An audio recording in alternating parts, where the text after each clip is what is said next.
ಶ್ರೀ ಶಾರದಾಂಬ ಯಕ್ಷಗಾನ ಮಂಡಳಿ ಉರುವಸ್ತು ಪುನರಾರಂಭವಾಗಿದೆ. ನಮ್ಮ ಇವತ್ತಿನಿಂದ ತೊಡಗಿ ಮುಂದಿನ ವಾರದ ತಾಳಮದ್ದಳೆಯನ್ನು ಭಾಗವಹಿಸುವ ಎಲ್ಲ ಕಲಾವಿದರ ಒಂದು ದಾಖಲಾತಿಯನ್ನು ಈ ಪುಸ್ತಕದಲ್ಲಿ ನಮೂದಿಸುವ ಒಂದು ವ್ಯವಸ್ಥೆಯನ್ನು ಶಿವಪ್ರಸಾದ್ ಅವರು ಮಾಡಿದ್ದಾರೆ. ಇವತ್ತಿನ ಪ್ರಸಂಗ ಶರಸೇತು ಬಂತನ. ಹಿಮ್ಮೇಳದಲ್ಲಿ ಭಾಗವತಿಕೆಯಲ್ಲಿ ಅಶೋಕ್ ಬೋಳೂರು, ಶ್ರೀಮತಿ ಶೋಭಾ ಇತಾಳ್, ವಿಘ್ನೇಶ್ ಶೆಟ್ಟಿ ಬೋಳೂರು. ಚೆಂಡೆಮದ್ದಲೆ ವಾದಕರಾಗಿ ಶಿವಪ್ರಸಾದ್ ಪ್ರಭು, ಜಯರಾಮಂಚನ್, ರವಿ ಕಿರಣ್ ಕಾವೂರು, ಪುರುಷೋತ್ತಮ ಬೆಳ್ಮಣ್. ಪಾತ್ರವರ್ಗದಲ್ಲಿ ಹನುಮಂತ, ಜಿ.ಕೆ. ಭಟ್ ಸೇರಾಜೆ ಮತ್ತು ರಮೇಶ್ ಆಚಾರ್ಯ. ಅರ್ಜುನ ಕದ್ರಿ ನವನೀತ್ ಶೆಟ್ಟಿ ಮತ್ತು ಸಂಜಯ್ ಕುಮಾರ್ ರಾವ್. ಶ್ರೀಕೃಷ್ಣ ಮಹಾಬಲ್ ಶೆಟ್ಟಿ ಕೂಡ್ಲು ಮತ್ತು ರಾಧಾಕೃಷ್ಣ ಭಟ್ರು. 1:45 ಗಂಟೆಯ ಅವಧಿ ನಮಗೆ. 7:50 ನಾವು ಕಥಾಭಾಗವನ್ನು ಮುಕ್ತಾಯಗೊಳಿಸಿ ಮಂಗಳ ಹಾಡಬೇಕಾದದ್ದರಿಂದ ಕಲಾವಿದರು ಸಹಕರಿಸಬೇಕಾಗಿ ವಿನಂತಿ. ಮತ್ತೊಮ್ಮೆ ಈ ಕಾರ್ಯಕ್ರಮಕ್ಕೆ ಆಗಮಿಸಿದ ಎಲ್ಲ ಯಕ್ಷಗಾನ ಕಲಾಭಿಮಾನಿಗಳನ್ನು ಪ್ರೀತಿಪೂರ್ವಕವಾಗಿ ಸ್ವಾಗತಿಸುತ್ತಾ, ಇವತ್ತು ನಮ್ಮ ಸಂಘದ ಎಲ್ಲ ಕಲಾವಿದರಿಗೆ ಅರ್ಥ ಹೇಳುವುದಕ್ಕೆ ಇವತ್ತಿನ ತಾಳಮದ್ದಳೆಯಲ್ಲಿ ಅವಕಾಶ ಇರುವುದಿಲ್ಲ. ಮುಂದಿನ ವಾರ ನಮ್ಮ ಸಂಘದ ಕಲಾವಿದರ ಕೂಡುವಿಕೆಯಲ್ಲಿ ಮುಂದಿನ ವಾರದಿಂದ ಪ್ರತಿ ಬುಧವಾರ ಸಂಜೆ 5:30ರಿಂದ 7:45 ತನಕ ನಮ್ಮ ವಾರದ ಕೂಟ ನಡೆಯುವುದಕ್ಕಿದೆ. ಶರಸೇತು ಬಂಧನ.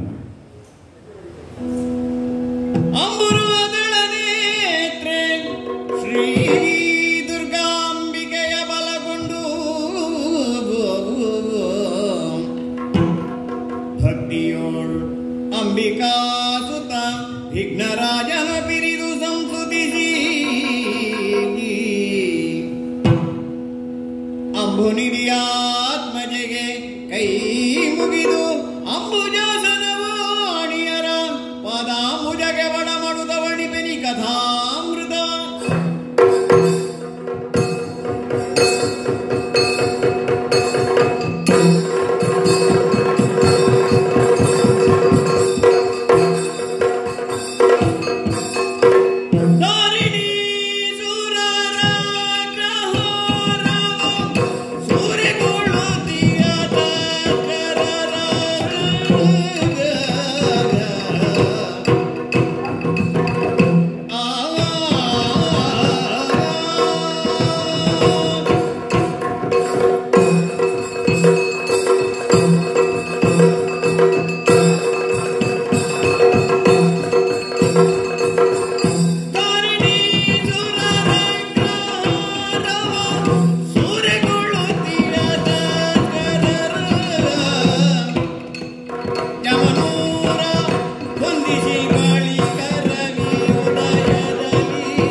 ರಾತ್ರಿಯ ಹೊತ್ತು ತಸ್ಕರರು ನಮ್ಮ ಸ್ವತ್ತುಗಳನ್ನು ಅಪಹರಿಸಿದ್ದಾರೆ ಎನ್ನುವ ಬ್ರಾಹ್ಮಣರ ಕೂಗನ್ನು ಅನುಲಕ್ಷಿಸಿ ನನ್ನ ಆಯುಧವನ್ನು ಅನ್ನನಾಲಯದಿಂದ ಸಂಗ್ರಹಿಸಿ ತಸ್ಕರರಿಗೆ ಕೊಡಬೇಕಾದ ಸ್ಥಾನವನ್ನು ಕಲ್ಪಿಸಿ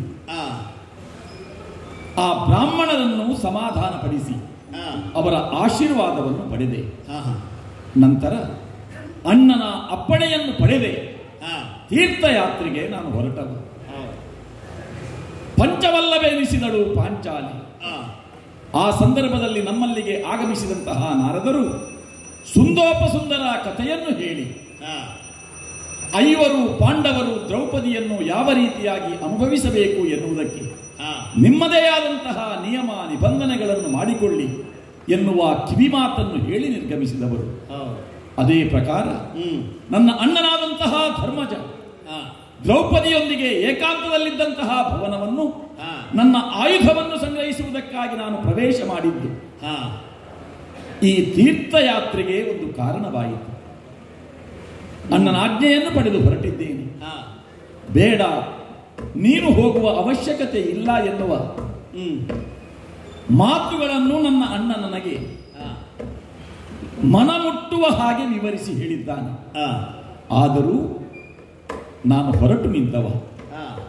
ಭರತ ಖಂಡದ ಪುಣ್ಯಕ್ಷೇತ್ರಗಳ ಸಂದರ್ಶನ ಮಾಡುವ ಅವಕಾಶ ನನಗೆ ಲಭ್ಯವಾಗಿದೆ ಅಂತ ನಾನು ತಿಳಿದುಕೊಳ್ಳುತ್ತಾ ಇದ್ದೇನೆ. ಉತ್ತರದಿಂದ ತೊಡಗಿ ದಕ್ಷಿಣದ ಕಡೆಗೆ ನನ್ನ ಪಯಣ ಅಲ್ಲಲ್ಲಿರುವ ತೀರ್ಥಕ್ಷೇತ್ರಗಳನ್ನು ಮಿಂದು ಸಂದರ್ಶನ ಮಾಡಿ ಸ್ಥಳ ಪುರಾಣವನ್ನು ತಿಳಿದುಕೊಂಡು ಮುಂದೆ ಸಾಗುವಂತಹ ಹೊತ್ತು ಶೇಷಕುಮಾರಿಯಾದಂತಹ ಉಲೂಪಿಯಲ್ಲಿ ಇರಾವಂತ ಎನ್ನುವಂತಹ ಮಗನನ್ನು ಪಡೆದಿದ್ದೇನೆ. ಹಾಗೆಯೇ ಮುಂದೆ ಮುಂದೆ ಮುಂದೆ ಮುಂದೆ ಬಂದಾಗ ದಕ್ಷಿಣ ಭಾರತದ ಕಡೆಗೆ ನಾನು ಬಂದಿದ್ದೇನೆ. ಪ್ರತಿಯೊಂದು ಕ್ಷೇತ್ರ ಸಂದರ್ಶನ ಮಾಡುವಾಗಲೂ ನಾನು ತಿಳಿದುಕೊಳ್ಳುವ ವಿಚಾರ ಮರ್ಯಾದಾ ಪುರುಷೋತ್ತಮನಾದಂತಹ ಶ್ರೀರಾಮಚಂದ್ರನ ಬಗ್ಗೆ. ಈ ಭರತ ಖಂಡದ ಮೂಲೆ ಮೂಲೆಗಳಲ್ಲಿ ಯಾವ ರೀತಿಯ ಸ್ಪಂದನ ಇದೆ ಎನ್ನುವುದಾಗಿ ನನಗೆ ಅರ್ಥವಾಗುತ್ತದೆ.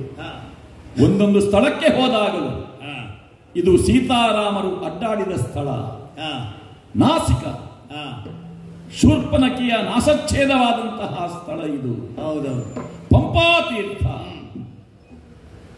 ಈ ಕ್ಷೇತ್ರದಲ್ಲಿ ಹನುಮಂತ ಶ್ರೀರಾಮ ದರ್ಶನವನ್ನು ಪಡೆದಂತಹ ಪುಣ್ಯಧಾಮ. ಹೀಗೆ ಒಂದೊಂದು ಸ್ಥಳದ ವಿಶೇಷಗಳನ್ನು ತಿಳಿದುಕೊಂಡಾಗ ತ್ರೇತಾಯುಗದ ಮರ್ಯಾದಾ ಪುರುಷೋತ್ತಮ ಶ್ರೀರಾಮಚಂದ್ರನ ದಿವ್ಯ ಭವ್ಯ ರೂಪವೇ ನನ್ನ ಆಂತರ್ಯದಲ್ಲಿ ಭದ್ರವಾಗಿ ನಿಂತಿರುವಂತಹ ಒಂದು ಅನುಭವವನ್ನು ಪಡೆದು ಆ ಅನುಭೂತಿಯನ್ನು ಪಡೆದುಕೊಳ್ಳುತ್ತಾ ಮುಂದೆ ಮುಂದೆ ಸಾಗಿ ಬಂದಿದ್ದೇನೆ. ರಾಮೇಶ್ವರ ಬಂದಲ್ಲಿ ರಘುವರ್ಯ ನಿಂದ ರಚಿಸಿದ ಸೇತು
ಸಮುದ್ರ ಸೇರುವಂತಹ ಪ್ರದೇಶ, ಹರಿಹರದಲ್ಲಿ ಭೇದವಿಲ್ಲ ಎನ್ನುವುದನ್ನು ನಿರೂಪಿಸಿದ ಶ್ರೀರಾಮನಿಂದಲೇ ರಾಮೇಶ್ವರ ಎನ್ನುವಂತಹ ಆ ಕ್ಷೇತ್ರ ಬೆಳಗಿದ ಇತಿಹಾಸವನ್ನು ನೆನಪು ಮಾಡಿಕೊಳ್ಳುತ್ತಾ ಈ ಸಮುದ್ರ ತೀರದಲ್ಲಿ ಸಂಚಾರವನ್ನು ಮಾಡುವಾಗ ಧನುಷ್ಕೋಟಿ ಸರಿ ನೆನಪಿಗೆ ಬರುತ್ತಾ ಇದೆ.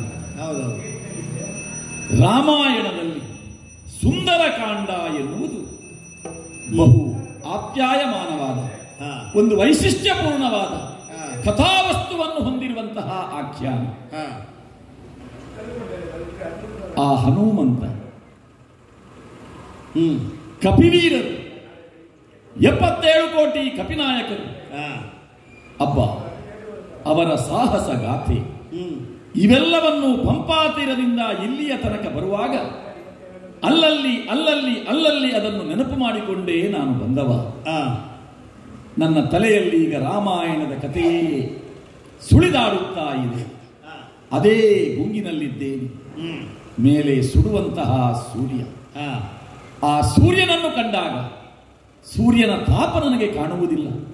ಬದಲಾಗಿ ಸೂರ್ಯವಂಶೀಯನಾದಂತಹ ಶ್ರೀರಾಮಚಂದ್ರನು ಯೋಗ್ಯತೆ ಬೆಳಗಿದಂತಹ ಕಥಾನಕದ ದರ್ಶನ ಈ ಪುಣ್ಯ ಭುವಿಯಲ್ಲಿ, ಈ ಸಮುದ್ರ ತೀರದಲ್ಲಿ, ಈ ರಾಮೇಶ್ವರ ಕ್ಷೇತ್ರದಲ್ಲಿ ನನಗಾಗುತ್ತಾ ಇದೆ.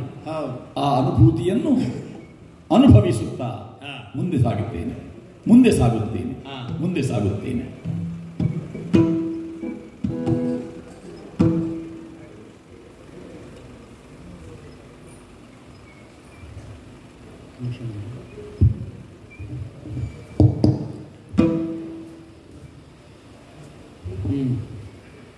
ರಾಮಾಯ ರಾಮಭದ್ರಾಯ ರಾಮಚಂದ್ರಾಯ ವೇದಸಿ ರಘುನಾಥಾಯ ನಾಥಾಯ ಸೀತಾಪತಯೇ ನಮಃ. ರಾಮ, ಶ್ರೀರಾಮ, ಇನಕುಲ ಸೋಮ, ನಿನ್ನ ದಿವ್ಯ ಪಾದಗಳ ಪ್ರಪ್ರಥಮ ದರ್ಶನ ಋಷ್ಯಮುಖ ಪರ್ವತದ ತಪ್ಪಲಿನಲ್ಲಿ ಪವಿತ್ರವಾದ ಪಂಪಾ ಸರೋವರದ ತಡಿಯಲ್ಲಿ ಆಯಿತು. ಯಾವ ಶುಭ ಮುಹೂರ್ತದಲ್ಲಿ ಆ ನಿನ್ನ ದಿವ್ಯ ಪಾದಗಳಿಗೆ ನಾನು ಅವುಗಳನ್ನು ಅಪ್ಪಿಕೊಂಡೇನು? ಅಲ್ಲ, ನನ್ನ ಸ್ವಾಮಿ ಎಂದು ನಿನ್ನನ್ನು ಒಪ್ಪಿಕೊಂಡೇನು? ಆ ಕ್ಷಣದಿಂದ ಈ ಕ್ಷಣದವರೆಗೆ ನಿರಂತರವಾಗಿ ನಿನ್ನ ನಾಮಸ್ಮರಣೆ ಮಾಡುತ್ತಾ ನಿನ್ನನ್ನು ಆರಾಧಿಸಿಕೊಂಡು ಬಂದಿದ್ದೇನೆ ಸ್ವಾಮಿ. ನನ್ನ ಹೃದಯವನ್ನೇ ರಾಮ ಮಂದಿರವನ್ನಾಗಿ ಮಾಡಿ ಎದೆಗುಂಡಿಗೆ ಪಾಣಿಪೀಠವಾಗಿ ಅಲ್ಲಿ ರಾಮನ ದಿವ್ಯ ಮಂಗಳ ಮೂರ್ತಿಯನ್ನು ಸ್ಥಾಪಿಸಿ ಭಕ್ತಿಯ ಅಭಿಷೇಕದಿಂದ ನಿನ್ನ ಪೂಜೆ ಮಾಡುತ್ತಾ ಬಂದೆ. ನಿನ್ನ ಸಂಸರ್ಗದಲ್ಲಿ ಅಲ್ಲ, ನಿನ್ನ ಸೇವಾ ಕಾರ್ಯದಲ್ಲಿ ನಡೆದಂಥ ಒಂದೊಂದು ಘಟನೆಯಲ್ಲೂ ಕೂಡ ಅದು ಸೀತಾನ್ವೇಷಣೆ ಇರಬಹುದು, ಮುದ್ರೆಯುಂಗರದ ಪ್ರಕರಣ ಇರಬಹುದು, ಲಂಕಾ ದಹನ ಇರಬಹುದು, ಅಲ್ಲ ಲಂಕೆಯಲ್ಲಿ ಆದ ಮಹಾ ಯುದ್ಧದ ಘಟನೆಗಳಿರಬಹುದು. ನೆನೆಸಿದಾಗ ರೋಮಾಂಚನ ಆಗುತ್ತಾ ಉಂಟು. ಆಮೇಲೆ ಆ ನಿನ್ನ ರಾಮ ಪಟ್ಟಾಭಿಷೇಕದ ಆ ವೈಭವ ಮತ್ತೆ ಮತ್ತೆ ಮತ್ತೆ ನನ್ನ ಕಣ್ಣಿಗೆ ಕಾಣುತ್ತಾ ಉಂಟು. ಸಾಕೇತ ಸಾಮ್ರಾಜ್ಯದ ಅಧಿಪತಿಯಾಗಿ ಸಹಸ್ರ ಸಹಸ್ರ ವರ್ಷಗಳ ಕಾಲ ಇಡೀ ಪ್ರಪಂಚವನ್ನು ಆಳಿದವ ನೀನು. ರಾಮರಾಜ್ಯವನ್ನು ಸ್ಥಾಪಿಸಿದೆ. ಆಮೇಲೆ ಮಹಾಪ್ರಸ್ಥಾನದ ಘಟನೆ, ರಾಮ ನಿರ್ಯಾಣದ ಆ ದೇವದುರ್ಲಭವಾದಂಥ ಪ್ರಸಂಗವನ್ನು ನೆನೆಸಿದಾಗ ನನಗೆ ಮಾತು ಬರುವುದಿಲ್ಲ. ನೀನು ಮಹಾಪ್ರಸ್ಥಾನಕ್ಕೆ ಹೋಗುವಂಥ ಸಂದರ್ಭದಲ್ಲಿ ನಮ್ಮವರಾದ ಅನೇಕರನ್ನು ನಿನ್ನೊಂದಿಗೆ ನಿನ್ನ ಕರೆದೊಯ್ದೆ. ದೇಹತ್ಯಾಗಕ್ಕೆ ಅವರಿಗೆ ನಿನ್ನ ಅಪ್ಪಣೆಯನ್ನು ಕೊಟ್ಟೆ. ಆದರೆ ನನಗೆ ಮಾತ್ರ ಸಿಗಲಿಲ್ಲ. ನನಗೆ ಅಂತಲ್ಲ, ಮತ್ತೆ ಒಂದು 3-4 ಜನರಿಗೆ ಸಿಗಲಿಲ್ಲ. ನೀನಿಲ್ಲದ ಈ ಬದುಕು ನನಗೆ ಬೇಡ ಸ್ವಾಮಿ. ನೀನಿಲ್ಲದಿದ್ದರೆ ನನಗೆ ಸ್ವರ್ಗ ಕೂಡ ಬೇಡ. ನಿನ್ನೊಂದಿಗೆ ನಾನು ಬರುತ್ತೇನೆ ಅಂತ ಹೇಳಿದಾಗ ನೀನು ಹೇಳಿದಂಥ ಮಾತು ಮತ್ತೆ ಮತ್ತೆ ನೆನಪಾಗುತ್ತಾ ಉಂಟು.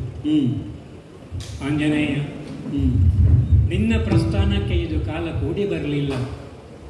ಮುಂದೆ ಯುಗಗಳಲ್ಲಿ ನಿನ್ನಿಂದ ಅನೇಕ ಕಾರ್ಯಗಳು ನನಗಾಗಿ ಆಗಬೇಕಾಗಿದೆ.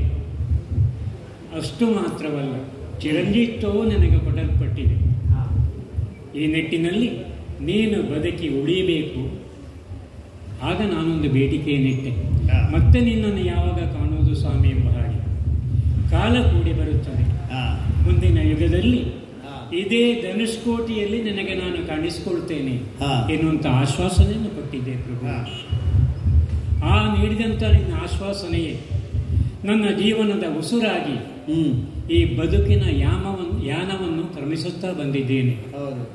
ಈ ಧನುಷ್ಕೋಟಿಯಲ್ಲಿ ನಿನ್ನ ನಾಮ ಸ್ಮರಣೆ ಮಾಡುತ್ತಾ ಒಂದು ರೀತಿಯಲ್ಲಿ ಏಕಾಂತದಲ್ಲಿದ್ದೇನೆ. ಲೋಕಾರ್ಥವನ್ನು ಬಿಟ್ಟು ನೀನು ಬರುವಿ ಅನ್ನುವಂಥ ಒಂದು ಧೈರ್ಯ, ಆ ಭರವಸೆ ನಿನ್ನಲ್ಲಿ ಇನ್ನೂ ಇದೆ. ಕಾಲ ಕೂಡಿ ಬಂದೈತೆ. ಕಾಲದ ನಿರೀಕ್ಷೆಯಲ್ಲಿ ಇರೋಣ.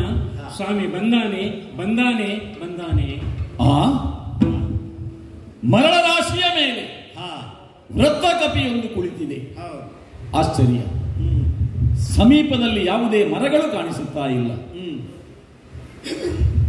ಈ ಮರಳಲ್ಲಿ ಈ ಕಪಿಗೆ ಏನು ಕೆಲಸ? ಈ ಕಪಿಯನ್ನು ಕಂಡಾಕ್ಷಣ ಮಾತನಾಡಬೇಕು ನುಡಿಸಬೇಕು ಎನ್ನುವಂತಹ ಬಯಕೆ ಯಾಕೆ ಬಂತು ಅಂತ ಗೊತ್ತಿಲ್ಲ, ನುಡಿಸ್ತೇನೆ. ಅಯ್ಯ ಆರೋ ವನಚಾರ ನೀನು ಈ ರೀತಿಯಿಂದ ಗುಡಿ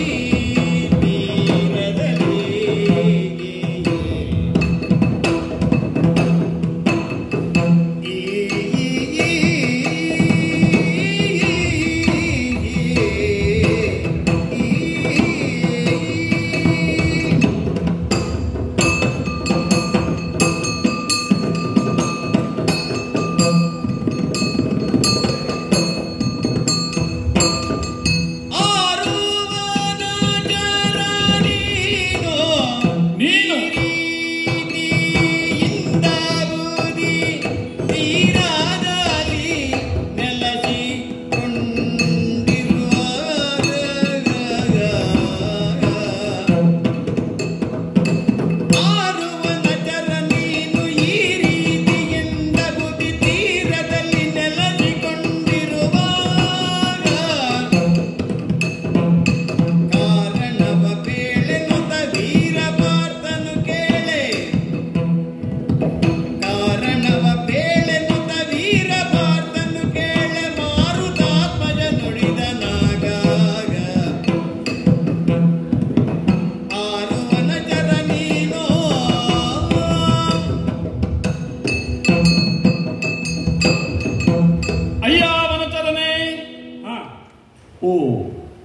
ಇದು ಮಾತನಾಡುವ ಮಂಗ, ನೇತಾಡುವ ಮಂಗ, ನೇತಾಡಬೇಕಾದ ಮಂಗ ಈಗ ಮಾತಾಡ್ತದೆ.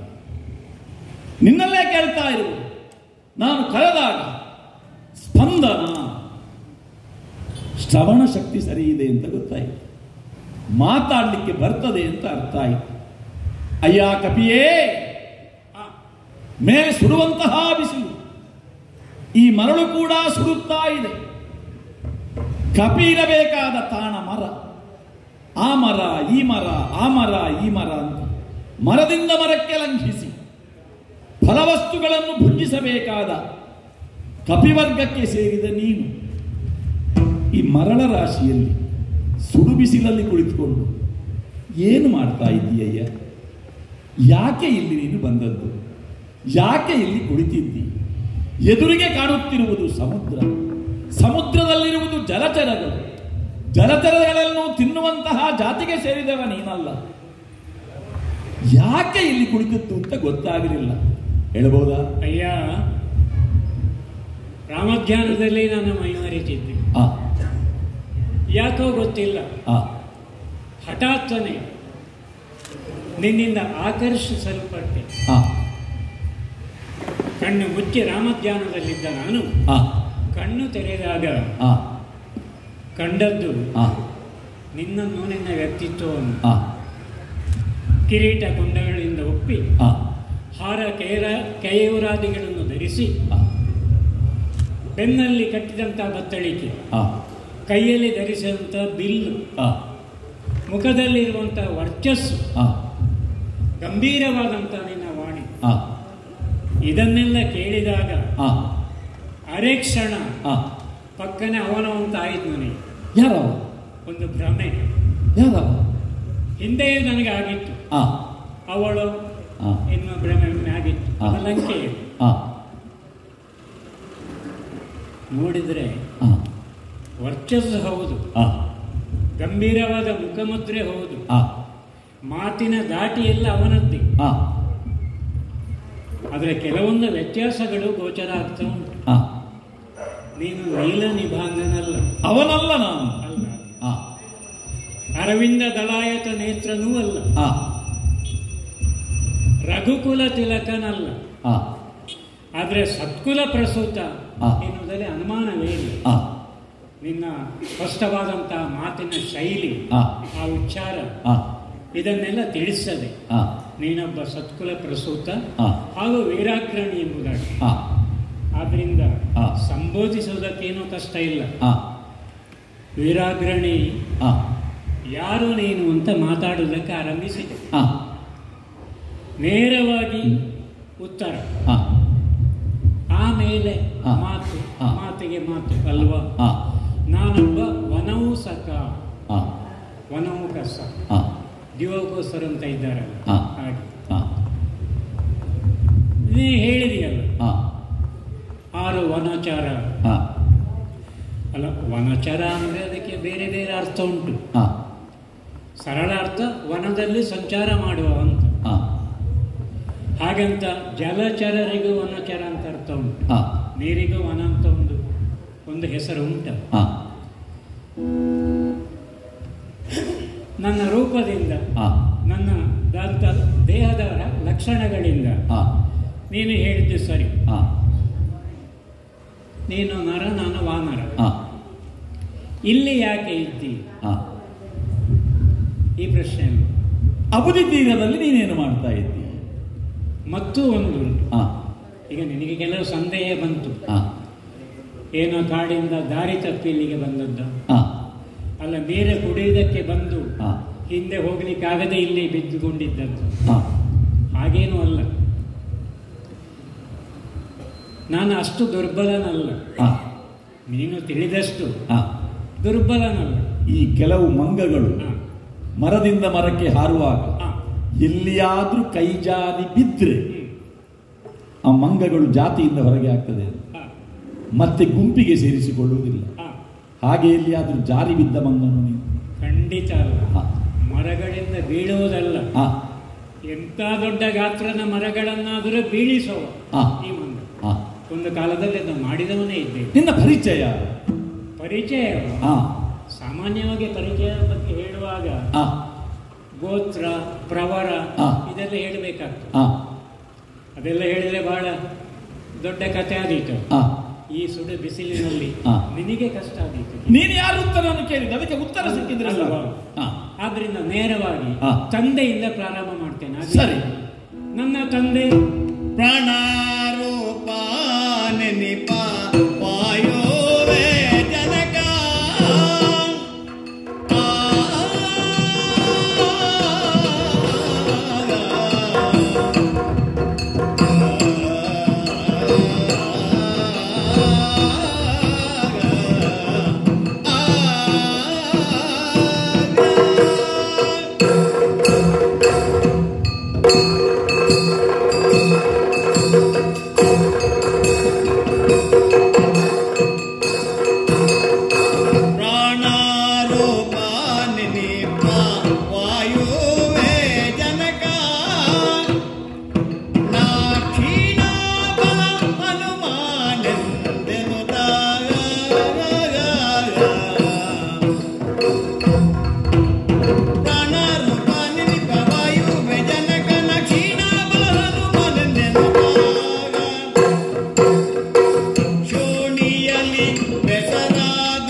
ಸಾಮಾನ್ಯವಾಗಿ ಹ್ಮ್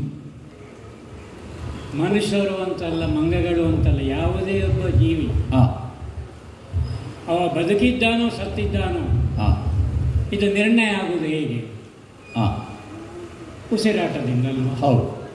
ಪ್ರಾಣವಾಯು ಸಂಚಾರ ಮಾಡುವವರೆಗೆ ಹಾ ಆ ವ್ಯಕ್ತಿ ಹಾ ಅಥವಾ ಆ ಪ್ರಾಣಿ ಹಾ ಅದು ಜೀವಂತವಾಗಿದೆ ಅಂತ ನಿರ್ಣಯಕ್ಕೆ ಬರ್ತೇವೆ. ಹಾ ಅಂದರೆ ಪ್ರತಿಯೊಬ್ಬರಿಗೆ ಕೂಡ ಹಾ ಪ್ರಾಣವಾಯು ಹಾ ಬೇಕೇ ಬೇಕು. ಹಾ ಆದ್ರಿಂದಲೇ ವಾಯುದೇವನನ್ನು ಹಾ ಪ್ರಾಣರೂಪ ನೆನಪ ವಾಯು ಹಾ ಹೀಗೆ ತರದು ಹಾ ಅಲ್ವಾ? ಹಾ ನನ್ನ ಹಾ ನಿನ್ನ ಹಾ ಅಲ್ಲ, ಹಾ ಸಮಸ್ತ ಚರಾಚರ ಜಗತ್ತಿನ ಎಲ್ಲ ಪ್ರಾಣಿಗಳು ಹಾ ಪ್ರಾಣಕ್ಕೆ ಯಾರು ಅಧಿದೇವತೆಯೋ, ಹಾ ಬದುಕುವುದಕ್ಕೆ ಯಾರು ಅನಿವಾರ್ಯವೋ ಹಾ ಆ ವಾಯುದೇವನ ಸುತ ನಾನು.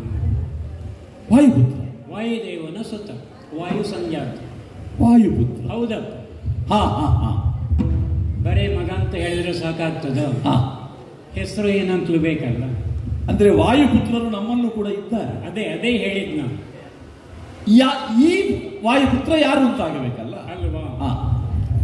ಈಗ ನೀನು ನಿನ್ನ ಕಣ್ಣಿಗೆ ಕಾಣಿಸುತ್ತಿರುವಂತ ಹಾ. ಈ ಕ್ಷೀಣ ಬಲ, ಹಾ.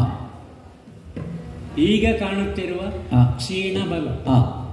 ಅಥವಾ ಜರ್ಜರಿತವಾದ ದೇಹ, ದುರ್ಬಲನಾದಂತ ಈ ಕೋಡಗ, ಹಾ.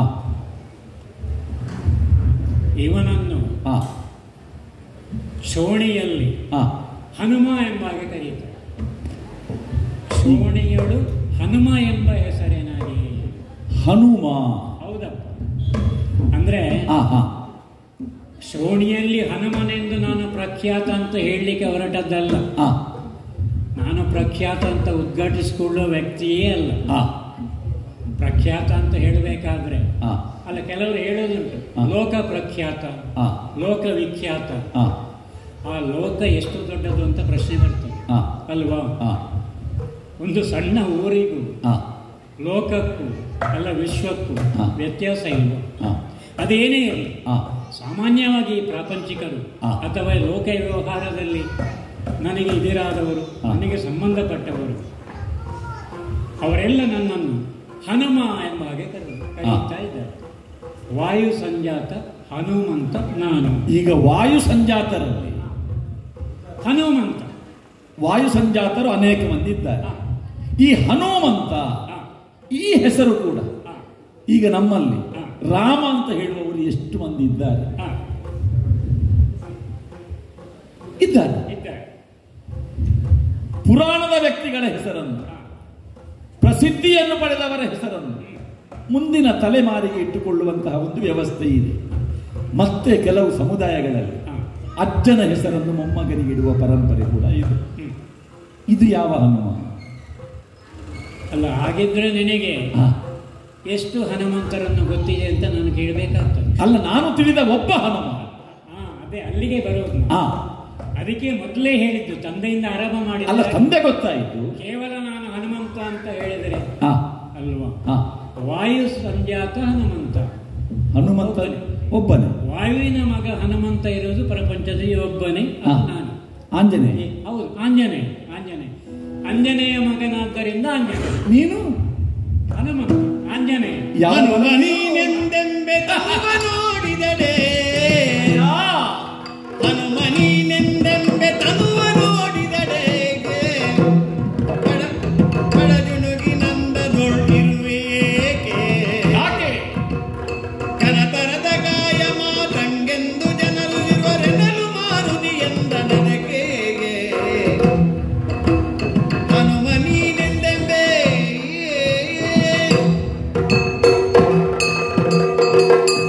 ಓ ಮಂಗ, ಏನು ನನ್ನನ್ನು ಬರೇ ಮಂಗ ಅಂತ ತಿಳ್ಕೊಂಡಿದ್ಯಾ ನೀನು? ಖಂಡಿತ ಇಲ್ಲ. ಉದರ ನಿರ್ವಹಣೆಗಾಗಿ ನೀನು ಕೈಗೊಂಡಂತಹ ಒಂದು ವ್ಯವಸ್ಥೆ ಇದು ಅಂತ ಈಗ ನನಗೆ ಸ್ಪಷ್ಟ ಆಯಿತು. ಏನು? ಈ ಯಾತ್ರೆಗೆ ಅಂತ ಬರುವವರಿದ್ದಾರೆ, ಹಾ. ಅವರನ್ನು ಸುಲಭದಲ್ಲಿ ವಂಚಿಸುವ ಒಂದು ವಿಧಾನ ಏನು ಅಂತ ಹೇಳಿದರೆ ಹಾ. ಇದೆ. ಕತೆ ಕಟ್ಟುವುದು, ನಾನೇ ಅವನು ಅಂತ ಹೇಳಿಕೊಳ್ಳುವುದು. ಅಯ್ಯೋ ಪುಣ್ಯಾತ್ಮ, ಹಾ. ಶ್ರೀರಾಮಚಂದ್ರನಿಗೆ ಎಂತಹ ಗೌರವವನ್ನು ಈ ಪುಣ್ಯ ಭೂಮಿಯಲ್ಲಿ ಕೊಡುತ್ತಾರೋ, ರಾಮನ ಬಂಟನಾದಂತಹ ಹನುಮಂತನನ್ನು ಕೂಡ ಅದೇ ಸ್ಥಾನದಲ್ಲಿರಿಸಿಕೊಂಡು ಪೂಜಿಸ್ತಾರೆ. ರಾಮನ ಬಂಟ ಹನುಮಂತ. ನಾನೇ. ನಾವೆಲ್ಲ ರಾಮಾಯಣದ ಕತೆ ಕೇಳಿ ಬೆಳೆದವರು. ಹಾ. ಒಂದು ವ್ಯಾಯಾಮ ಶಾಲೆಯಲ್ಲಿ ಹಾ. ಅಭ್ಯಾಸ ಮಾಡುವಾಗ ದಷ್ಟಪುಷ್ಟವಾದಂತಹ ಶರೀರವನ್ನು ನಾವು ಕೂಡ ಹನುಮಂತನ ಹಾಗೆ ಪಡೆಯಬೇಕು. ಹಾ. ನಮ್ಮ ವ್ಯಾಯಾಮ ಶಾಲೆಗಳ ಹೆಸರೆಲ್ಲ ಹಾಗೆ: ವೀರಮಾರುತಿ, ಹಾ. ಆಂಜನೇಯ, ರಾಮಾಂಜನೇಯ ಎಲ್ಲ ಆಂಜನೇಯನ ಹೆಸರಿರುವ ಆ ವ್ಯಾಯಾಮ ಶಾಲೆಗಳಲ್ಲಿ ವಜ್ರದೇಹಿಯಾದಂತಹ ಹನುಮಂತನ ಪರಿಕಲ್ಪನೆಯಲ್ಲಿ ಹಾ. ನಾವು ಕೂಡ ಅವನ ಹಾಗೆ ಆಗಬೇಕು ಎನ್ನುವ ನಿರೀಕ್ಷೆ ಇಟ್ಟುಕೊಂಡೇ ಆ ಹನುಮಂತನ ಒಂದು ಕಲ್ಪನೆಯನ್ನು ಮಾಡಿಕೊಂಡವರು. ಹನುಮಂತನ ಹೆಸರನ್ನು ಹೇಳಿಕೊಂಡು ಮಂಗ, ಎಷ್ಟು ಮಂದಿಯನ್ನು ನೀನು ಮಂಗ ಮಾಡಿದ್ದು. ನೀನು ಹೇಳಿದ ಕಥೆಯನ್ನೆಲ್ಲ ಅವರು ಕೇಳಿ ನಂಬಿ ನಿನಗೆ ಏನು ಬೇಕು ನಿನ್ನ ಮುಂದಿನ ಪೀಠಿಕೆ ಅದೇ. ಇಷ್ಟು ಹೇಳಿದ ತಕ್ಷಣ ಓ ಹನುಮಂತ ಕೈ ಮುಗಿದು ನೀನು ಕೇಳಿದ್ದನ್ನು ನಿನಗೆ ಕಾಣಿಕೆಯ ರೂಪದಲ್ಲಿ ಬಹುಶಃ ಇಲ್ಲಿಗೆ ಬಂದ ಯಾತ್ರಾರ್ಥಿಗಳು ನಿನಗೆ ಕೊಟ್ಟು ಹೋಗಿರಬೇಕು. ನಗು ಬರ್ತಾ ಇದೆ ನನಗೆ. ಈಗ ಒಂದು ಕತೆ ಹೇಳುವುದಕ್ಕೂ ಆ ಕತೆಗೆ ಹೋಲಿಕೆ ಅಂತ ಆಗಬೇಕು ಅಲ್ವಾ? ಒಂದು ಪಾತ್ರ ಮಾಡುವಾಗ ಆ ಪಾತ್ರಕ್ಕೆ ಹೊಂದಿಕೆಯಾಗುವ ಶಾರೀರಿಕವಾದಂತಹ ಅರ್ಹತೆ ಆ ಪಾತ್ರಧಾರಿಗೆ ಇರಬೇಕು. ಸಣಕಲು ದೇಹದ ಒಬ್ಬ ವ್ಯಕ್ತಿ ಜಗಜಟ್ಟಿಯ ಪಾತ್ರವನ್ನು ನಿರ್ವಹಣೆ ಮಾಡಲಿಕ್ಕೆ ಆಗುವುದಿಲ್ಲ. ನೀನು ಹನುಮಂತನ ವೇಷ ಹಾಕುವುದಕ್ಕೂ ಅಲ್ಲ, ಬೇಸರ ಮಾಡಬೇಡ. ಹನುಮಂತ ಅಂದ್ರೆ ಏನು? ವಜ್ರಕಾಯಿಯಾದಂತಹ ಹನುಮಂತ. ಅವ ಎಲ್ಲಿ? ಬಡ ಜುಣುಗನಂತೆ ಕಾಣುತ್ತಿರುವ ನೀನೆಲ್ಲಿ? ನಿನಗೆ ನನ್ನನ್ನು ಕಾಣಬೇಕಿದ್ರೆ ನಿನ್ನ ಹುಬ್ಬನ್ನು ಮೇಲೆ ಮಾಡಿ ನೋಡುತ್ತಿ. ಪಿಳಿ ಅಂತ ಕಣ್ಣು ಬಿಡ್ತಾ ಇದ್ದಿ. ನಿನ್ನ ಚರ್ಮ ನೇತಾಡ್ತಾ ಇದೆ. ನೀನು ಕುಳಿತದ್ದೋ ನಿಂತದ್ದೋ ಮಲಗಿದ್ದೋ ಹೊರಗಿದ್ದೋ ಅರ್ಥವಾಗುವುದಿಲ್ಲ. ಆ ಸ್ಥಿತಿಯಲ್ಲಿದ್ದಿ. ಸುಲಭದಲ್ಲಿ ಅರ್ಥ ಆಗುವ ಅಲ್ಲ ಈಗ, ಅಷ್ಟು ಸುಲಭದಲ್ಲಿ ಅರ್ಥ ಆಗ್ಲಿಕ್ಕಿಲ್ಲ. ಅಯ್ಯ, ವೇಷದ ಬಗ್ಗೆ ನಾಟಕದ ಬಗ್ಗೆ ಎಲ್ಲ ಹೇಳಿದ್ದೀನಿ. ಅದರ ಬಗ್ಗೆ ಸ್ವಲ್ಪ ಪರಿಣಿತಿ ನನಗೆ ಇರಬೇಕು. ಹೌದಪ್ಪ, ಕೆಲವೊಂದು ಪಾತ್ರಗಳಿಗೆ ಅಂಥವರನ್ನು ಆಯ್ಕೆ ಮಾಡ್ತಾರೆ. ಒಬ್ಬ ರಾವಣನು ಅಲ್ಲ ಒಂದು ವಾಲಿಯ ಪಾತ್ರವನ್ನು ಮಾಡಬೇಕಾದ್ರೆ ಆ ದೇಹದಾರ್ಢ್ಯತೆ ಬೇಕು. ಆದರೆ ಕೆಲವೊಮ್ಮೆ ಹೇಗಾಗ್ತದೆ ಗೊತ್ತುಂಟ, ಕೆಲವೊಂದು ಪಾತ್ರಗಳಲ್ಲಿ ಪ್ರಸಿದ್ಧರಾದ ಮೇಲೆ ಅವರು ಯಾವ ಕಾಲಕ್ಕೂ ಆ ಪಾತ್ರಕ್ಕೆ ಅವರೇ ಆಗ್ಬೇಕಂತ ಹೇಳುವವರು ಇದ್ದಾರೆ. ಹೇಳಿ ನೋಡಬೇಕಾದ್ರೆ ಅವರಿದ್ದ ಮೇಲೆ ಆ ಪಾತ್ರ ಅವರೇ ವಹಿಸುವುದು ಹಾಗೊಂದು. ಆದರೆ ಅವರ ಪಾತ್ರವನ್ನು ಕಂಡಾಗ ನಿರೀಕ್ಷೆಯಷ್ಟು ಬಾರದೆ ಇದ್ರೆ ಆಗ ಯೋಚನೆ ಮಾಡ್ತಾರೆ, ಇವರು ಯಾಕೆ ಹೀಗೆ? ಆ ಪ್ರಶ್ನೆ ಬರ್ತದೆ ಅಲ್ಲ. ಅದೇ ಪ್ರಶ್ನೆ ನನ್ನಲ್ಲಿ ಮೂಡಿ.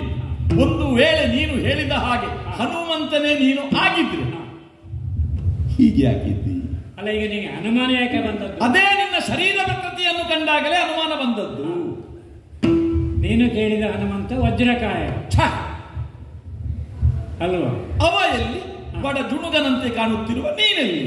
ಅಲ್ಲ, ಎಲ್ಲದಕ್ಕೂ ಒಂದು ಕಾಲ ದೇಶ ಕಾರಣ ಹೀಗೆಲ್ಲ ಉಂಟು ಇದೆ. ಈಗ ನನ್ನ ತನು ಬಡವಾದ್ದಕ್ಕೆ ಕಾರಣ ಬೇಕು.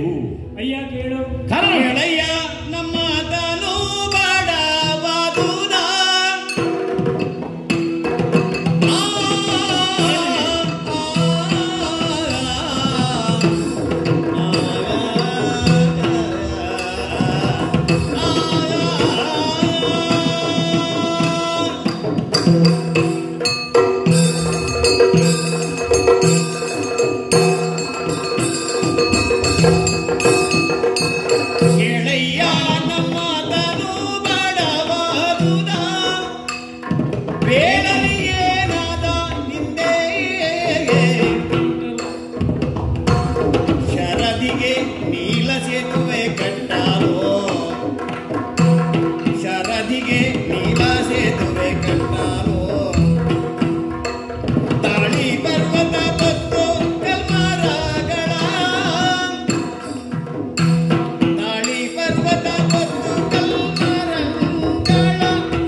ತಿಳಿದವ ನೀನು ಅಂತ ಅರ್ಥ ಆಗಿದೆ ನನಗೆ. ಸುಂದರಕಾಂಡದ ಬಗ್ಗೆ ಹೇಳಿದೆ. ಈಗ ಸುಂದರಕಾಂಡದಲ್ಲಿ ಒಂದು ಪ್ರಮುಖ ಘಟ್ಟ ಸೇತುವಂತ ಅದು ಇಲ್ಲೇ ಅದ ಇದೇ ಧನುಷ್ಕೋಟಿ ಮುಂದೆ ಕಾಣ್ತಾ ಇದೆಯಲ್ಲ ಮಹಾಶರದಿ, ಪೂರ್ವ ಪಶ್ಚಿಮ ಸಮುದ್ರಗಳು ಒಂದಾಗಿ ನಿರ್ಮಾಣ ಮಾಡಿದಂತಹ ತೆಂಕಣ ಮಹಾಶರದಿ. ಇದೇ ಶರದಿಯನ್ನು ಉಲ್ಲಂಘಿಸಿ ನಮ್ಮ ವಾನರ ಸೇನೆ ಸೀತಾನ್ವೇಷಣೆಗಾಗಿ ಆಮೇಲೆ ಲಂಕೆಯ ಮೇಲೆ ಅಭಿಯೋಗ ಮಾಡುವುದಕ್ಕಾಗಿ ಇಲ್ಲಿಂದ ಲಂಕೆಗೆ ಸಾಗಿ ಹೋದದ್ದು. ಕಪಿಗಳನ್ನು ನಿರ್ಮಿಸಿದಂತ ಸೇತುವೆ ಬಗ್ಗೆ ಕೇಳಿದ್ಯಲ್ಲ ನೀನು? ಅಲ್ಲ, ಚರಿತ್ರೆ ಒಳ್ಳೆ ಹೇಳ್ತೀನಿ, ಒಳ್ಳೆ ಉಪನ್ಯಾಸ ಕೊಡ್ತೀನಿ. ಚರಿತ್ರೆಯ ಉಪನ್ಯಾಸ ಚೆನ್ನಾಗಿ. ರಾಮಚರಿತೆ ಅಲ್ಲ, ಸೇತು ಬಂಧನದ ಬಗ್ಗೆ. ಈಗ ನಾನು ಕೇಳಿದ್ದೆ. ಆ ವೈಭವ ಅದೆಲ್ಲ ಬಾಯಿಯಲ್ಲಿ ಹೇಳಿ ಮುಗಿಯುವಂತದ್ದಲ್ಲ. ಅದನ್ನು ಕಣ್ಣಾರೆ ಕಂಡವರು, ನೋಡಿದವರು, ಅನುಭವಿಸಿದವರು ಅವರು ಧನ್ಯ. ಈಗ ಕೇವಲ ವ್ಯಾಖ್ಯಾನ ಮಾಡಬಹುದು, ನೀವು ಹೇಳಿದಾಗೆ ಪ್ರವಚನ ಮಾಡಬಹುದು. ಈಗ ನಾನು ಕಥೆ ಕೇಳುವುದು ನಿನ್ನ ಶರೀರ ಕಷವಾದಕ್ಕೆ ಕಾರಣ ಏನು ಅಂತ ಕೇಳುವಾಗ ನೀನು ಈ ಸೇತುವೆಯ ಕಥೆ ಹೇಳಲಿಕ್ಕೆ ಹೊರಟಿದ್ದೀಯಲ್ಲ. ಸೇತುವೆ ಕಾರಣದಿಂದಲೇ ನಾನು ಮುಂದೆ ಹೋಗ್ಬೇಕು. ಹೌದೇ? ಹೌದಪ್ಪ. ಈ ಸೇತುವೆಗೂ ನಿನ್ನ ಶರೀರ ಈ ತನ ಬಡವಾದುದಕ್ಕೂ ಸಂಬಂಧ ಇದೆ. ಈ ಮಹಾ ಸೇತುವೆಗೂ ಅಥವಾ ಸೇತು ನಿರ್ಮಾಣಕ್ಕೂ ನಿಕಟವಾದ ಸಂಬಂಧ ಇದೆ. ಹೌದೇ?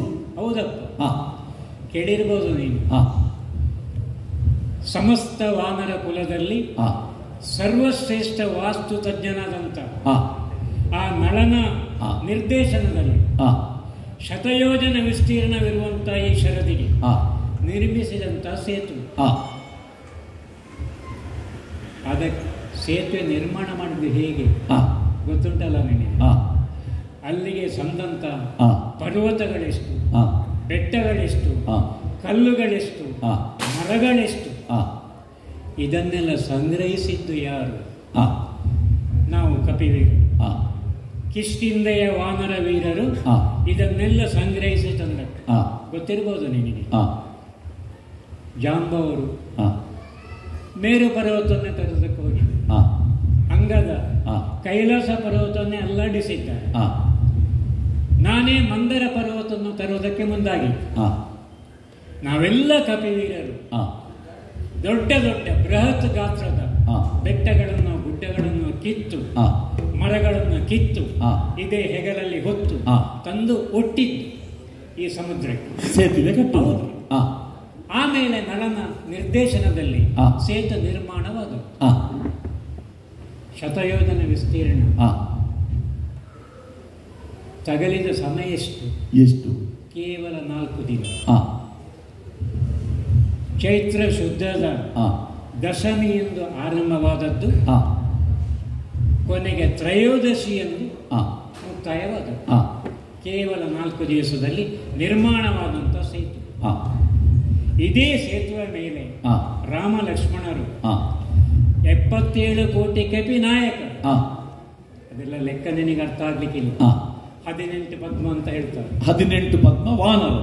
ವಾನರು ಲಂಕೆಗೆ ಸಾಗಿ ಆಮೇಲೆ ಲಂಕೆಯ ಮೇಲೆ ಅಭಿಯೋಗ ಮಾಡಿ ರಾವಣಾದಿಗಳನ್ನು ಮರ್ದಿಸಿ ಸೀತಾ ಸಮೇತನಾಗಿ ನಮ್ಮ ಪ್ರಭು ಹಿಂದೆ ಬಂದ. ಅಷ್ಟು ಸಮಯ ಉಳಿದಿತ್ತು ಆ ಸೀತೆ. ಇಷ್ಟು ಜನ ಸಾಗಿದ್ದಾರೆ ಅದರ ಮೇಲೆ. ಅದರ ಹಿಂದೆ ನಮ್ಮೆಲ್ಲರ ಪರಿಶ್ರಮ ಇತ್ತು, ರಾಮ ಕಾರುಣ್ಯ ಇತ್ತು, ಅದು ಬೇರೆ. ನಮ್ಮೆಲ್ಲರ ಕಪಿವೀರರ ನಮ್ಮ ಕೂಟ ಶಕ್ತಿಯ ಪ್ರತೀಕ. ಅಳಿಲು ಕೂಡ ಸೇವೆ ಮಾಡಿದೆ ಎನ್ನುವ ಇತಿಹಾಸ ನಮ್ಮ ಪರಿಶ್ರಮದ ಪ್ರತೀಕ.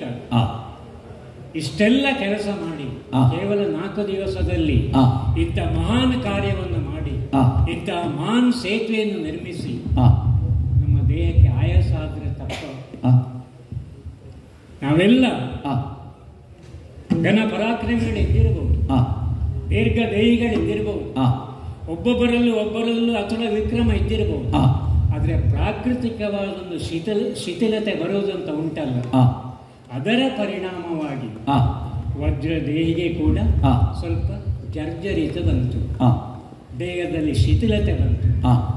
ಅಷ್ಟು ಮಾತ್ರ ಅಲ್ಲ, ಆ ಮಹಾ ಕಾರ್ಯವನ್ನು ಮಾಡಿದ ಮೇಲೆ, ಆ ಮಹಾಪ್ರಭುವಿನ ಕಾಲದಲ್ಲಿ ಬದುಕಿದ ಮೇಲೆ ಇನ್ನು ಏನುಂಟು ಎನ್ನುವಂತ ಒಂದು ರೀತಿಯ ಮನೋವ್ಯಾಕುಲ ನಮ್ಮಂಥವರಿಗೆ ಬಂದರೂ ತಪ್ಪಲ್ಲ.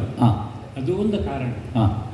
ಹೀಗೆ ಮಾನಸಿಕ ಹಾ. ದೈಹಿಕ ಹಾ. ಎರಡೂ ಕಾರಣಗಳಿಂದ ಆ, ಈಗ ನೀನು ಕಾಣುವ ಸ್ಥಿತಿಯಲ್ಲಿ ಹನುಮಂತ ಇದ್ದಾನೆ. ಆ, ಹಿಂದೆ ಹಾಗಿರಲಿಲ್ಲ. ಆ. ಸಾಕ ಸಮರ್ಥನೆ. ಈಗ ಪ್ರಧಾನ ಕಾರಣ ಸೇತು ನಿರ್ಮಾಣ, ಸೇತು ನಿರ್ಮಾಣಕ್ಕೆ ಕಲ್ಲು ಮರ ಪರ್ವತಗಳನ್ನು ಕಿತ್ತು ಹೊತ್ತು ತಂದ.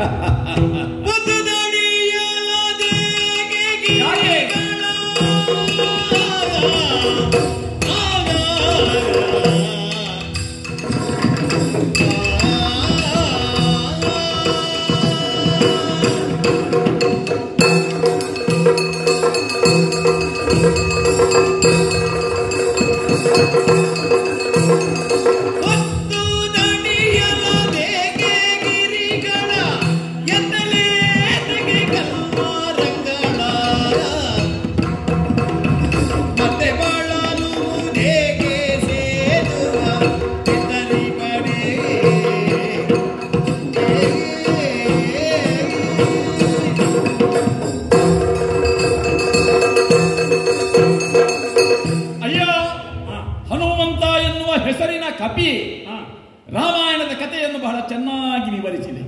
ಕಣ್ಣಿಗೆ ಕಟ್ಟುವ ಹಾಗೆ ಸೇತುಬಂಧನದ ಕಥೆಯನ್ನು ವಿಸ್ತರಿಸಿದೆ. ನಾನು ಅನುಭವಿಸುತ್ತಂದು ಹೇಳಿದ್ದೇನೆ ನಿನಗೆ. ನಿನ್ನ ಶರೀರ ಅನುಭವ, ಹನುಮಂತನ ಶರೀರ ಕೃಶವಾಗುವುದಕ್ಕೆ ಕಾರಣ ಸೇತುಬಂಧನದ ಕಾರ್ಯದಲ್ಲಿ ತೊಡಗಿಸಿಕೊಂಡಂತಹ ಶಾರೀರಿಕವಾದಂತಹ ಆ ಸೇವೆ. ಆಮೇಲೆ ಲಂಕೆಯಲ್ಲಿ ಆದ ಮಹಾಯುದ್ಧ, ಯುದ್ಧ ಮತ್ತೆ ನಡೆದದ್ದು. ನೀನು ಹೇಳಿದ ಪ್ರಧಾನ ಕಾರಣ ತನುಬಡವಾದುದಕ್ಕೆ ಪ್ರಧಾನ ಕಾರಣ ಸೇತುವೆಯ ನಿರ್ಮಾಣದ ಕಾರ್ಯದಲ್ಲಿ ನಿನ್ನ ಶ್ರಮ. ವಾಯುಪುತ್ರ, ಈಗ ನಿನ್ನನ್ನು ನಾನು ಹನುಮಂತ ಅಂತ ನಂಬುವುದಿಲ್ಲ, ಆದರೂ ಹನುಮಂತ ವಾಯುಪುತ್ರನೇ ಈ ಸೇತುವೆಯ ಕಾರ್ಯದಲ್ಲಿ ತೊಡಗಿಸಿಕೊಂಡ ಕಾರಣ ವಜ್ರಕಾಯನಾದವನೇ ಕಸನಾಗಿ ಹೋಗಿದ್ದಾನೆ ಅಂತ ಹೇಳಿ. ಆದ್ರೆ ನೀನು ಹೇಳಿದ 77 ಕೋಟಿ ಕಪಿನಾಯಕರು, 18 ಪದ್ಮ ವಾನರು, ಅವರೆಲ್ಲರೂ ಪೂರ್ಣ ಪರಿಶ್ರಮದಿಂದಲೇ ಆ 4 ದಿವಸ ಸೇವೆ ಮಾಡಿದವರು. ಅವರ ಗತಿ ಏನಾಗಿರಬೇಕು? ಅಲ್ಲಲ್ಲ, ವಜ್ರಕಾಯನಾದ ಹನುಮಂತನಿಗೆ ಹೀಗೆ ಆಗುತ್ತದೆ ಅಂತ ಹೇಳಿ. ಆದ್ರೆ ಅಷ್ಟು ಪರಿಶ್ರಮ ನಿನ್ನ ಹಾಗೆ ಅವರೂ ಕೂಡ, ಹನುಮಂತನ ಹಾಗೆ ಅವರೂ ಕೂಡ ಪರಿಶ್ರಮವನ್ನು ಪಡುವ ಕಾರಣ, ಆ ಸೇವೆಯಲ್ಲಿ ತೊಡಗಿಸಿಕೊಂಡ ಕಾರಣ ಅವರ ಶರೀರಕ್ಕೆ ಎಷ್ಟು ಜರ್ಜರಿತ ಆಗಿರಬಹುದು. ಅಲ್ಲ, ಕಲ್ಪನೆ ಅಲ್ಲ, ಪ್ರಾಕೃತಿಕವಾದ ಶಿಥಿಲತೆ ಅದು ಇದ್ದದ್ದೇ. ಅದು ನರರಿಗೂ ಉಂಟು, ವಾನರರಿಗೂ ಉಂಟು. ಮೊದಲೇ ಇದ್ದ ಹಾಗೆ ಈಗ ಇರುವುದಿಲ್ಲ, ಈಗ ಇದ್ದ ಹಾಗೆ ಮುಂದೆ ಇರ್ತದೆ ಅಂತ ಭರವಸೆ ಇಲ್ಲ. ಈ ಅಂಗ ಸಾಧನೆ ಮಾಡುವವರಿಗೆ ಹೆಚ್ಚು ಅಭ್ಯಾಸ ಮಾಡಿದ್ರು ಮತ್ತೆ ಬೆನ್ನು ನೋವು, ಕಾಲು ನೋವು, ಗಂಟು ನೋವು ಎಲ್ಲ ಬರ್ತದೆ. ಅಭ್ಯಾಸ ಮಾಡದೇ ಇದ್ರೆ ಏನಾಗ್ತದೆ? ಏನಾಗುವುದಿಲ್ಲ.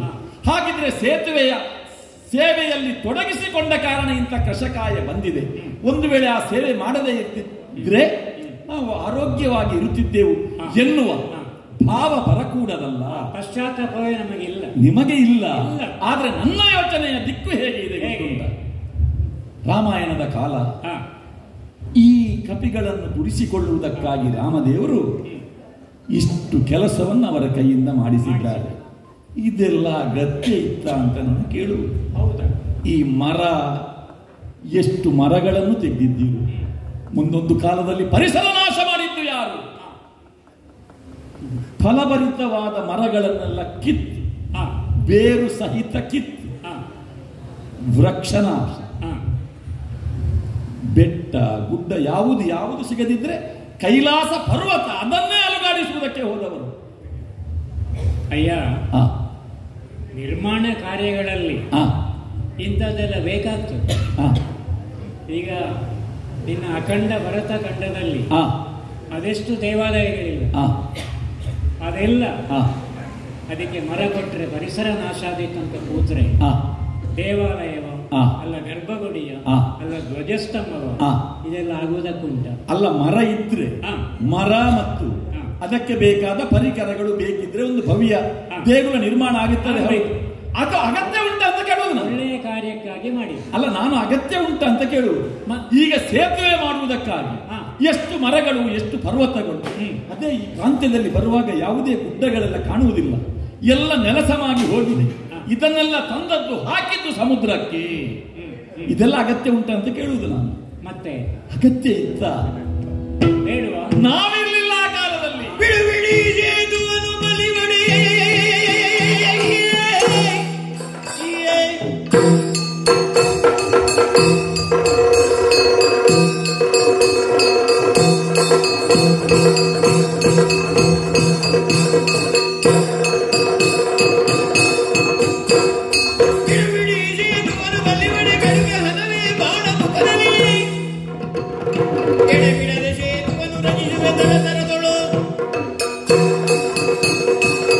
ನಿಮ್ಮ ತಂತ್ರಜ್ಞಾನ ಆ ಸಂದರ್ಭದಲ್ಲಿ ಇದ್ದದ್ದು ತ್ರೇತಾಯುಗದಲ್ಲಿ. ಈಗ ಹಾಗಲ್ಲ. ನಮ್ಮಂತಹ ಹೊತ್ತಗಾರಿಗಳಿದ್ದಾರೆ, ವಿಶೇಷವಾದಂತಹ ಶರಣೈಪುಣ್ಯತೆಯನ್ನು ಪಡೆದವರಿದ್ದಾರೆ. ಸೇತುವೆಯನ್ನು ಬಲಿಯುವುದಕ್ಕಾಗಿ 4 ದಿವಸಗಳು ಬೇಕು. ಅಷ್ಟು ಸಮಯವೂ ಬೇಡ, ಅಷ್ಟು ವಸ್ತುಗಳೂ ಬೇಡ. ಇಚ್ಛಾಶಕ್ತಿ ಹೊಂದಿದ್ರೆ ಸಾಕು, ಏನು ಬೇಕಿದ್ರೆ ಮಾಡಬಹುದು. ಅಲ್ಲ, ಇಚ್ಛಾಶಕ್ತಿ, ಸಂಕಲ್ಪ ಶಕ್ತಿ ಬೇಕೇ. ಇಲ್ಲಿ ಇದ್ರೆ ಆಗುವುದಿಲ್ಲ. ಆ ಕಾಲದಲ್ಲಿ ನನ್ನಂತವರು ಇರಬೇಕಿತ್ತು. ಇದ್ರೆ ಏನು ಮಾಡ್ತಿದ್ದಿ? ಇಷ್ಟು ಕಪಿಗಳನ್ನು ದುಡಿಸುವ, ದಣಿಸುವ, ಪ್ರಕೃತಿ ನಾಶ ಮಾಡುವ ಕಾರಣವೇ ಇರಲಿಲ್ಲ. ಹೌದಾ? ಬತ್ತಳಿಕೆಯಿಂದ ಒಂದು ಬಾಣವನ್ನು ತೆಗೆಯುವುದು, ಸಿಂಜಿನಿಗೆ ಜೋಡಿಸುವುದು, ಮಂತ್ರಪೂರ್ವಕವಾಗಿ ಪ್ರಯೋಗಿಸುವುದು. ಒಂದಿದ್ದದ್ದು 10, ಹತ್ತಿದ್ದದ್ದು 100, 100 ಸಹಸ್ರವಾಗಿ ಬಾಣದ ಸೇತುವೆ. ಈಗ ನೀವು ಕಟ್ಟಿದ್ದು, ಈ ಶರದಿಗೆ ಬಾಣದ ಸೇತುವೆ ನೀವು ಕಟ್ಟಿದ್ದು ಇಲ್ಲಿಂದ ಅಲ್ಲಿಗೆ. ನಮ್ಮ ಬಾಣದ ಸೇತುವೆ ಹಾಗಲ್ಲ, ಅಲ್ಲಿಂದ ಇಲ್ಲಿಗೆ. ಇಲ್ಲಿ ನಿಂತೆ ಕ್ಷಣಾರ್ಧದಲ್ಲಿ ಮಾಡುವಂತಹ ಸಾಮರ್ಥ್ಯವನ್ನು ವರ್ತಮಾನದಲ್ಲಿ ನಾವು ಪಡೆದಿದ್ದೇವೆ. ಗೊತ್ತುಂಟು ನಿಮಗೆ? ಅಲ್ಲ, ಬಾಣದಿಂದ ಕಟ್ಟುವುದು ಹೇಳ್ತೀನಿ. ಒಬ್ಬ ಈಗ ಅಲ್ಲ ಅಲ್ಲ, ಆಗ ಮಲಗಿದ್ದವ ಈಗ ಒಮ್ಮೆ ಎದ್ದು ಕೂತ್ಕೊಂಡಿದ್ದೀವಿ. ಅಲ್ಲ, ಸರಿ ನೋಡು, ನನ್ನ ನಿರ್ಮಿಸಬಹುದು. ಅದೆಲ್ಲ ಅಲಂಕಾರಕ್ಕೆ ಆದೀತು, ಪ್ರಯೋಜನಕ್ಕೆ ಬಂದೀತು ಅಂತ ಇರುವುದು. ಬಾಣದ ಸೇತುವೆ ಈ ಶರದಿಗೆ ಕಟ್ಟಿದರೆ, ಅದನ್ನು ನಮ್ಮಂತವರು ಮುಟ್ಟಿದರೆ, ಅಲ್ಲ ಮೆಟ್ಟಿದರೆ ಅದು ಮುರಿಯದೇ ಇದ್ದೀತ. 77 ಕೋಟಿ ಕಪಿನಾಯಕರು ಸಾಗಿದ್ದೇವೆ, ಅಲ್ಲಾಡ್ಲಿಲ್ಲ ಸೇತು. ಇದು ಒಂದು ಕ್ಷಣ ಉಳಿದೀತ ಅಂತ ನನ್ನ ಪ್ರಶ್ನೆ. ಹಾಗಿದ್ರೆ ಇಂತಹ ಒಂದು ಕಾರ್ಯ ಅಲ್ಲ, ಈಗ ಇಷ್ಟು ವಿಸ್ತಾರವಾದ ಶರದಿ, ಶತಯೋಜನೆ, ಇಷ್ಟು ಗಹನವಾದಂತ ಒಂದು ಸೇತುವೆ ಕಟ್ಟಬಹುದು ಅಂತ ಹೇಳ್ತೀವಿ. ಕಟ್ಟಿದ ಉದಾಹರಣೆ ಉಂಟಾ ಅಂತ? ಅನುಭವ ಇಲ್ಲ ಅಂತ ಹೇಳುವುದು. ಹೌದಾ? ಒಮ್ಮೆ ಎದೆಗಟ್ಟಿ ಮಾಡಿಕೋ, ನನ್ನ ಸಾಹಸಗಾತಿಯನ್ನು ವಿವರಿಸಿದೆ.